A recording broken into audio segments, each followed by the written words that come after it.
Guys, kalian ada yang pernah dengar tentang daur nitrogen nggak? Kalau nitrogen sih aku tahu, Joan. Itu yang ada di udara kan? Tapi kalau daur nitrogen tuh apa sih? Kedengarannya rumit. Enggak juga kok, Ufa. Simak penjelasan ini ya.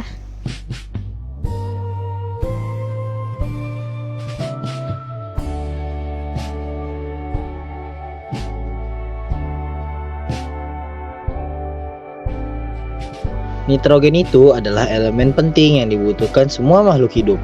Tapi, nitrogen yang ada di udara itu nggak bisa langsung dipakai oleh makhluk hidup. Loh, gimana caranya? Misalnya nih tanaman kan butuh nitrogen juga buat tumbuh dan berkembang. Nah itu dia, ada yang namanya proses fiksasi nitrogen, di mana di proses ini ada bakteri khusus yang bisa mengubah nitrogen gas dari udara jadi bentuk yang bisa diserap tanaman, yaitu amonia. Dan biasanya bakteri ini hidup di akar tanaman kacang-kacangan. Oh, berarti tanaman yang nggak bisa langsung ambil nitrogen dari udara harus dibantu sama bakteri itu. Betul, setelah itu ada proses asimilasi. Asimilasi adalah proses saat tumbuhan menyerap nitrogen dari tanah dalam bentuk nitrat atau amonium, lalu mengubahnya jadi protein dan senyawa penting lainnya yang dibutuhkan untuk tumbuh. Terus setelah itu ada apa lagi? Nah, terus setelah tanaman dan hewan mati, ada proses yang namanya amonifikasi.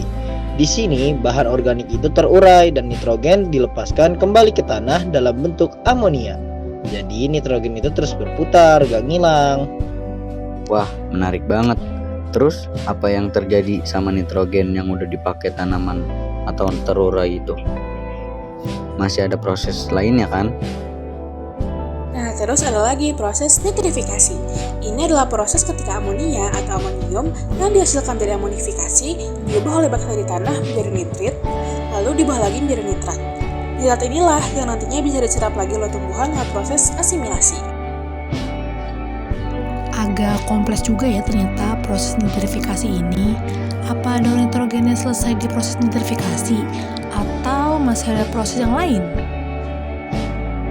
Enggak dong, masih ada yang terakhir, yaitu denitrifikasi. Di proses ini, bakteri mengubah nitrat kembali jadi nitrogen gas yang kemudian kembali ke atmosfer. Banyak banget ya ternyata proses daur nitrogen itu. Kira-kira apa ya yang bisa mengganggu si daur nitrogen ini? Pertanyaan bagus. Contoh yang ganggu daur nitrogen ini adalah limbah sampah. Limbah sampah. Kok bisa dia ganggu daur nitrogen?